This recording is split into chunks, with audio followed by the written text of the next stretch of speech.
कत्ल की गुत्थी। शहर के सबसे पुराने और खौफनाक हवेली, भूली बिसरी हवेली, में एक रहस्यमयी मौत की खबर से पूरा शहर दहल गया।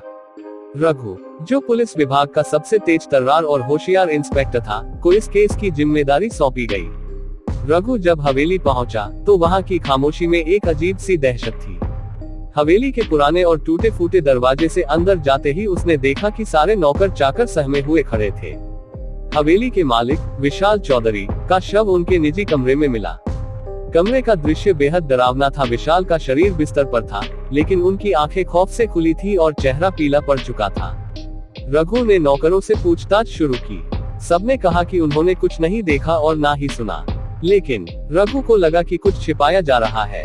हवेली के हर कोने में सुराग ढूंढने के बाद उसे एक पुरानी चाबी मिली। चाबी पर अजीब निशान थे जो साफ तौर पर किसी रहस्य की ओर इशारा कर रहे थे। रात के समय रघु हवेली में रुका। आधी रात को उसे अचानक एक दरवाजे के खुलने की आवाज सुनाई दी।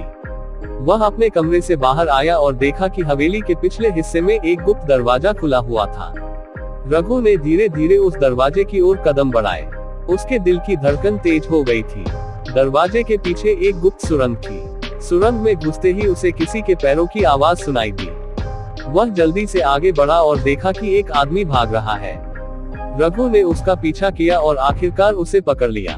वह आदमी हवेली का ही एक नौकर था, जो विशाल चौधरी के सबसे करीबी था। पूछताछ में उसने बताया कि विशाल चौधरी के पास एक प्राचीन खजाना था, जिसे पाने के लिए उसने ही उन्हें जहर देकर मारा। गुप्त चाबी उसी खजाने की तिजोरी की थी। रघु ने तिजोरी को खोलकर खजाना बरामद किया और नौकर को गिरफ्तार कर लिया।